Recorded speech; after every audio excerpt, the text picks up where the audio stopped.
Hey, hello to everyone out there. Thank you so much for clicking and watching this episode of Mommy Sips and Tips. I have taken a very long break, but I had good reasons. The first reason is it was during the election period. I was approached by a couple people to do a couple of controversial interviews. And I had to take a step back and try to remember why I started Mommy Sips and Tips. And it was just for me to connect with amazing people and for folks to share with each other. So it wasn't about politics, it wasn't about controversy. It was about just fun and sharing. The second reason why I've been away is because my mom was ill. She had ALS and she passed away in February. And that was really hard for me and my family. Took some time off, but I feel it's now time to get back to something I enjoy doing, which is Mommy Sips and Tips and chatting with people like my guest today, who is Jessica Hucey-Nua. She is a friend of mine, a very great friend who helped me a lot over the years, and especially the past few months with the passing of my mom. So, welcome, Jessica. Welcome, welcome. Thank you for having me, Karen. I thank you for saying yes. And I have to tell everyone that this is an episode that we planned on doing from last year. Today's episode, by the way, is titled Caring for Elderly Parents and Dealing with Grief.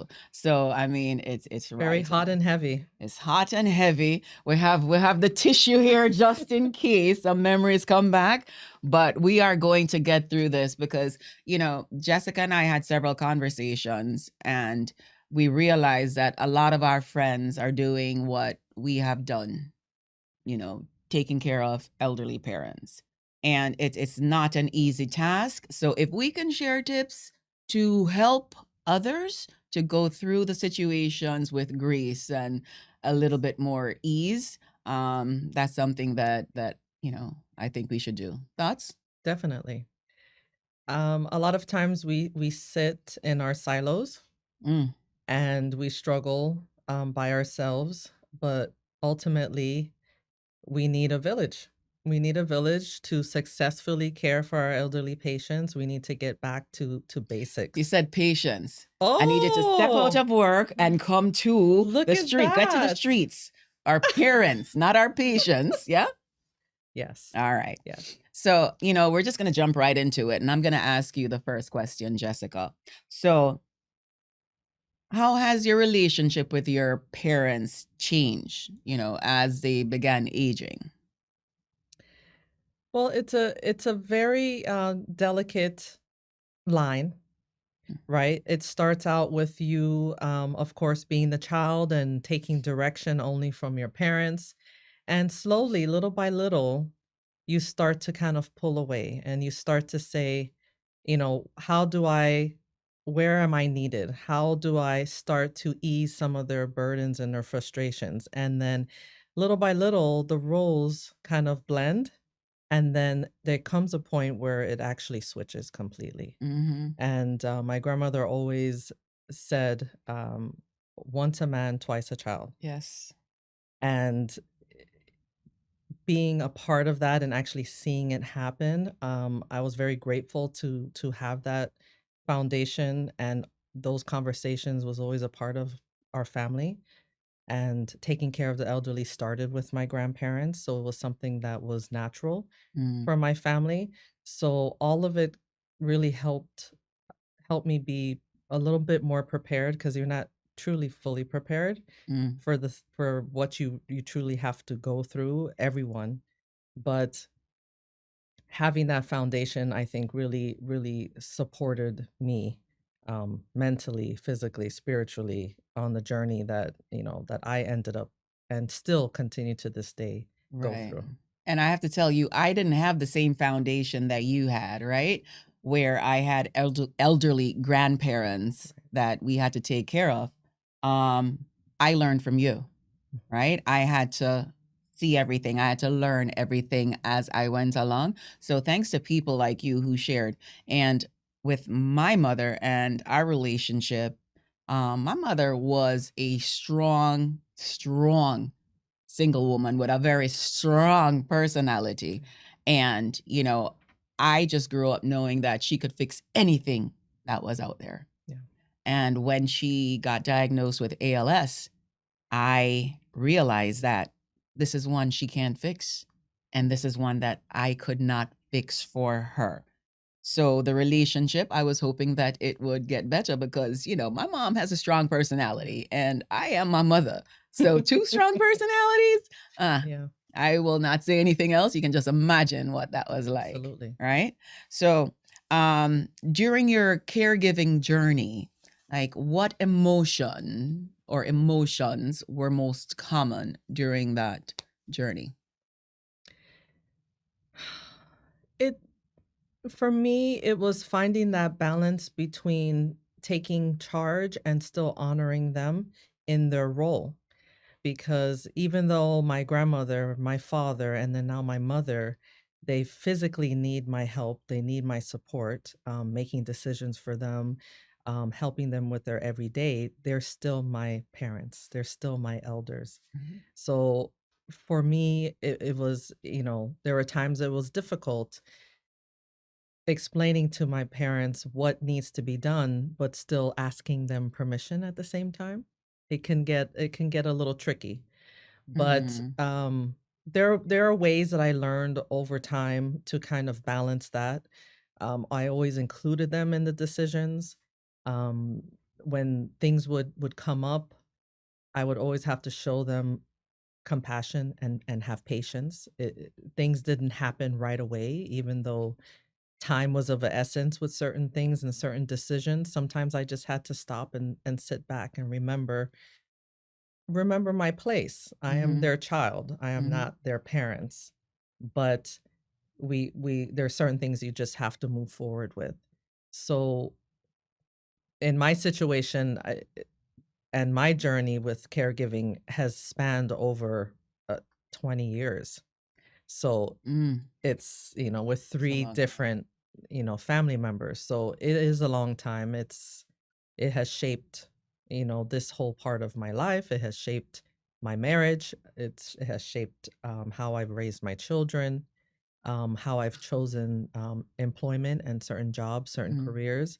It has really been the foundation of all of my decisions because it was something I was tasked to do. Right, but I'm gonna dive deeper into that question, right? Because you said that you have to respect and know your place. But how do you respect their wishes or their need for independence? How do you balance that with what's best for them in certain situations? Because my mother, ALS, breathing is compromised. Yes, She can't drive, right. but she wanted to go out on the road and she would get out there and try to walk to Publix. And you know where I live and you know where Yes, Publix is. yes, So my friends would call me, April would call me, I see mommy outside. Is she supposed to be out there? She's my neighbor, you yes. know? So how do you balance that? So I've been through situations like that before, and it's usually comes to a point where there's a realization. Like obviously your mom couldn't drive anymore, but there was a time where she could. Mhm. So I'm sure there was a moment where either you realized or she realized that I probably shouldn't drive anymore. She never Some realized it. Right. She never realized that. And Okay. that reminds me of how I ended up having to take the car keys away from my mother, Mhm. which it was a very difficult situation. Prior to that, she was the one who was helping me drop my children off at Mhm. school and picking them up so that I can do my shifts at work. And then neighbors, friends that worked at Publix would call Mhm. me to tell me, "Hey, I see your mom here, and she's been here for 3 hours, and I don't think she realizes where she is." So it's once again back to that village. Like you mentioned, Yeah. you had your neighbors. You can't prevent everything from happening, but the goal is to keep them safe. Mhm. Sometimes, yes, they may walk down the street, and then you have to lovingly bring them back. Sometimes the situations are more difficult than others. Mhm. Sometimes it becomes confrontational, but the hope is always that you can come to some type of agreement or realization on their own that we have to make some adjustments. So, for your case with your mom, it might be, and I've heard you have these conversations with me that you had to take time to make sure you planned the day and the time for her to go to this place because she was going to go regardless. Yeah. So you had to make those adjustments to be there, to adjust your work schedule, your life, with your daughter, your husband, to make that time for her Mhm. so that she can feel her independence, but with support. So, there came a day with my mom that I had to tell her, and it was very difficult because I can tell it broke a little bit of her heart, which Mhm. was very difficult. But I had to say, it's not safe for you to drive the children anymore. And at that point, she had to realize, and I had to present it to her in a way that this is about the safety of your grandchildren. Mhm. This is not about you and what you feel you can or cannot do, but we have to protect the children. And that's the approach I used in that situation. Yeah. So she continued to drive herself only after that, but she Mhm. never drove the children again. So I had to appeal to her heart in that moment, and luckily through, even though my mom has had 3 strokes, she hasn't lost her ability to comprehend. So I'm That's very, a blessing. very That is a grateful for that. She blessing. doesn't suffer from dementia. I can still reason with her. So I've been blessed with that. Yes. And Yes, I'm indeed. I'm thinking God did that for me because I had already helped to take care of my father who had Mhm. prostate cancer for 20 years. He battled cancer. And then my grandmother prior to that had multiple strokes and we cared for her first. So I almost felt like he's like, "You know what? You've kind of been through enough. So Give you, let me I'm give gonna you a little I'm gonna break. give you a Give you a little little break. break so that you can at least reason with your mother." Right. And I have to say I'm really am blessed that I have still have that even to this day, even though she is bedbound and Mhm. wheelchair bound. Um, I can reason with her. Right. So I know that you said that your dad passed away and so did grandma, right? Mhm. And you were caring for them both and you're still caring for mom today. Um what would you say is the most rewarding part of caring for your parents or grandma? So, see, now you're gonna make me need tissue. Here. On to that. So, um, I would say it's twofold. Um, First is that my children learn how to care for other human beings and for them to learn in real time what empathy is. So that as children in the world today, they learn that the world doesn't revolve around them. The world revolves around serving others first. So for me, that has been the most rewarding that I know that they have grown up their entire life. They don't know their life without us caring for someone elderly or sick. It's been their whole life. So even though that came with many challenges and some people would say burdens because they have helped me with things throughout all these years and they have supported, Mhm. as well as my husband, of course, which it takes a special person um, uh, to assume all of that responsibility, It sure does. as an in-law as well. So I pay, honor to my husband first.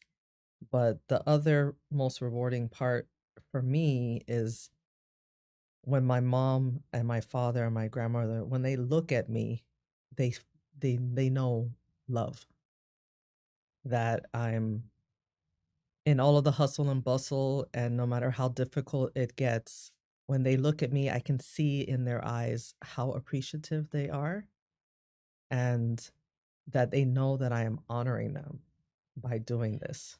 Me, great. because I feel myself tearing up. And I have to say that in the final months that my mother was alive, especially when she was hospitalized. She was hospitalized for a couple of weeks, for several weeks. You Yeah. were there. Mhm. Um, and I did see that same thing in her eyes.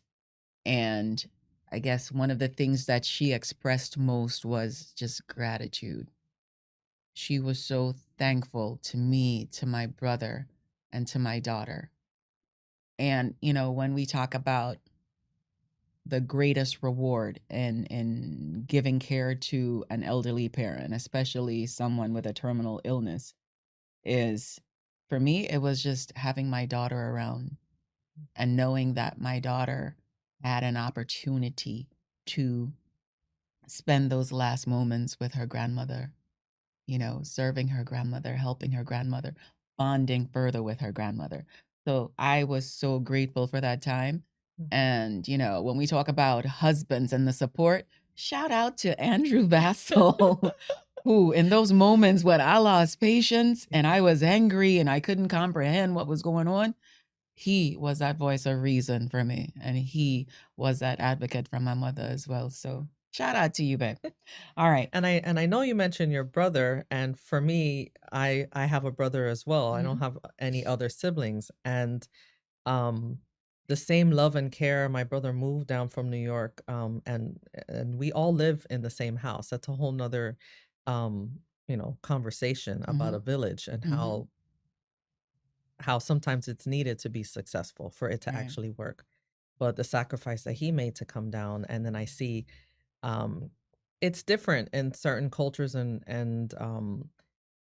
that men don't really help with the caregiving, the physical, cleaning, the painting of the toenails, like what your Yeah. brother did Yeah. for your Yeah. mom. Those are the same things that my brother does as well. And they do those things because they're doing it for the love of their mother, Mhm. not because of what society says a male should be doing. Right. So, I want to give them, massive props as well. So props to you too, Tino. So,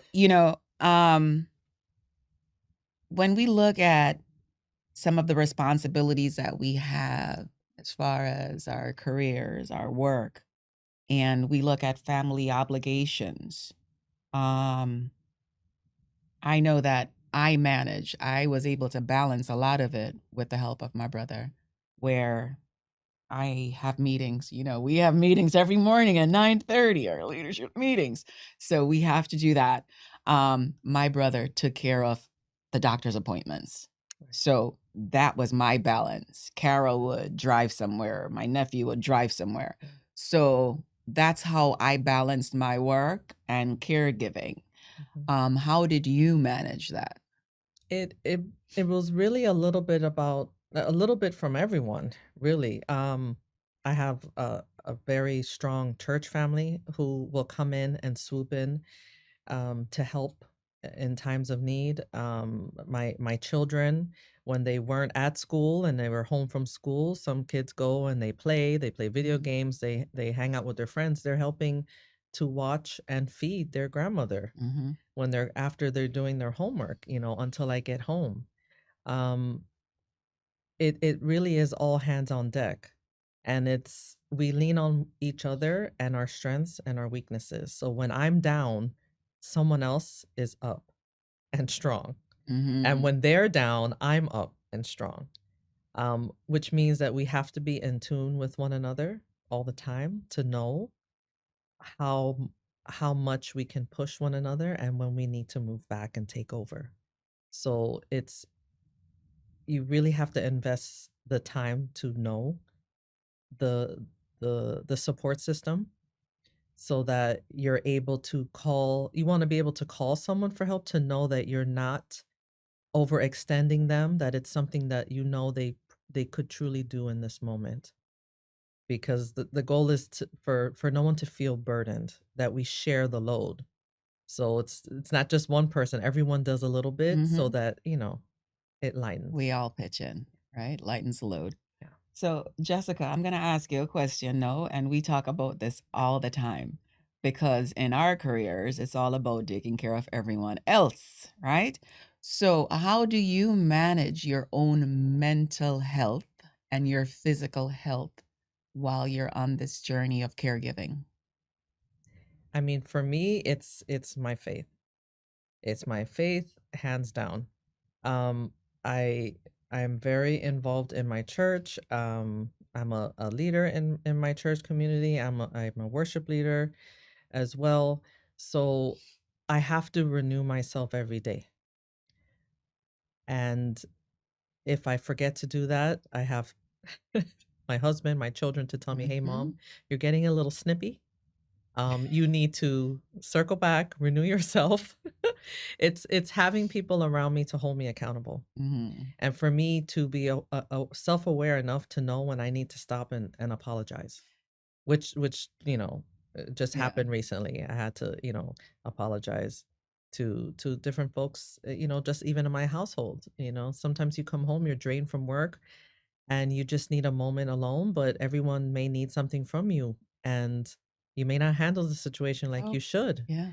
with grace, I've which had is what the those. goal is, always to handle it with grace. But sometimes we fall short, and we have to give one another grace Mhm. to have those moments, and we love one another, so we circle back. I think I named my daughter, her middle name is Grace, because a lot of times I lack grace and I have those crash out moments where it's just, "Ah, yeah, yeah, yeah, yeah, yeah, yeah." But, you also told me that you do Pilates. You just started Pilates Well, for the I physical did. health. I did it for 2 months straight. I was very What you mean proud of you did myself. it? Yes, you stop already? You quit already? I did. I have like this old neck injury. I don't know if I told Okay, you. okay, okay. And one of those classes, it was just too You a went little too bit I hard. went You too went too hard. So I hard at kind of had like a little Pilates. flare up. So I had to back off a little. But my plan is to go back. So Alright. so yeah, just trying to get that extra walk in. Of course, at work, it's like sometimes you can do, 15, 20,000 steps Mhm. alone at work. But to go home and purposefully have time to just Intentional about walk doing something. in the neighborhood, just breathing the air, And I you don't know. want to tell the business, but I know that you got away one week, and I know I called you and you're like, "I'm at a hotel in Palm Beach or somewhere, Boca for the weekend. I just need Yes, time." definitely. Now, especially since my brother moved down and he's in the Mhm, house as well, I'm able to have those little moments where, mhm. as long as the kids don't have any games, that we don't have any things, going on at church that I have to do, and everyone is stable. That's what I say for my mom, and medically, she is stable at that moment. I'm like, okay, so let's just go. We're in Miami. This is a vacation spot. So I'm very good at using our own town to just get away for even 1 night, 2 nights, as long as everyone has what they need at home. My husband and I will go ahead and do that. I have done it by myself as well. Mhm. Sometimes I didn't even tell anyone. I just packed a bag secretly and just said, "I'm coming back tomorrow." And they love me enough to just say, "Okay." Yeah, don't call me, I'll call Yes. you. Alright, Yeah. so, like I mentioned at the top, of this session, my mother passed away in February, the end of February. And I am still coping with that loss. I'm still dealing with it.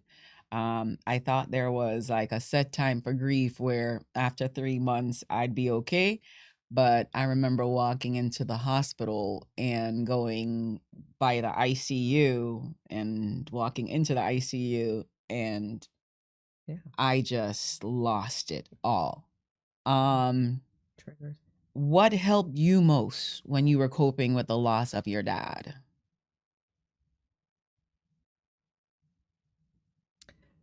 I know it sounds kinda cliche, but I was so busy that sometimes I was so tired, I didn't even have enough strength to be sad or cry.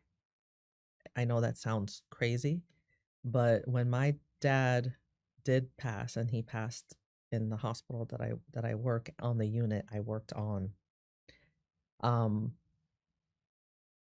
I also had, with the encouragement of my father, his last words before he passed was that, you need to go ahead and apply for that position that was open at the time, and you need to go ahead and just start your master's, because if you never start, you won't finish. And those were the last words he told me. So, right after he passed, while we were in that same room, I got the phone call from HR for my interview, Wow. and I got an email from Nova that I was accepted into the master's program. Wow. And you have since gotten And that that was 10 position, years ago. got the position, Got the position and got the ones got the after and degree. got the degree. And, my children were very young. My youngest was only 2 at the time, and my other 2 children, were, 7 and 9. So 9, 7, and 2.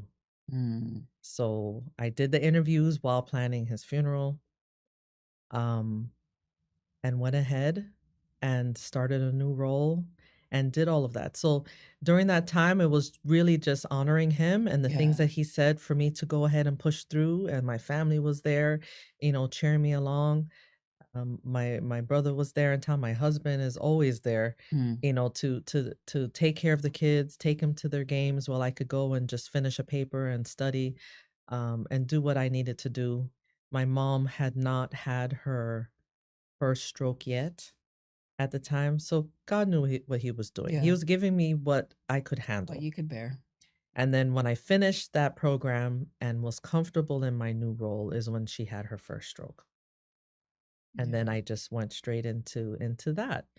So I truly believe that God gives us what What we you can can handle. handle, and we're not handling it because we can. It's not by Mhm. our strength, it's by his strength. By his. Because I don't remember walking during that time, the old poem, Footprints, the Mhm. poem. I literally don't remember walking during that time. I was literally carried. Carried. You were carried. So, He was yeah, with you. He was with you. yeah. So we are about to wrap up now, but I do want to ask you one thing. I like ending with advice, right? So what advice would you give to someone just beginning their caregiving journey?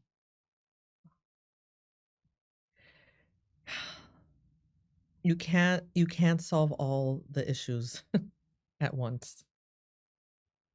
Just take a little bit at a time. The small wins. One day at a time, one issue at a time, and give yourself grace. Mm, great advice. That is awesome advice. And I would just add to that, just be patient. Be patient. Add a little more patience on top of everything it is that you're doing, and to embrace the moment, be present, right? Because I thought for sure my mom was going to be able to leave the hospital and we would have more time Right. with her. And you never know what tomorrow is going to bring. So, along with that grace, along with the patience, along with tackling one problem at a time, just be present and embrace and enjoy your loved one while you're taking care of them. So that is it. Jessica, thank you so much for joining me for this episode. It's We been an said honor. last year we were We going to did. do this, and now we're finally getting to it. Hopefully, we shared some nuggets that will help someone who's listening today. Um, I want you all to be encouraged. I want you all to be blessed. And I hope you all tune in for the next episode of Mommy Sips and Tips. Take care.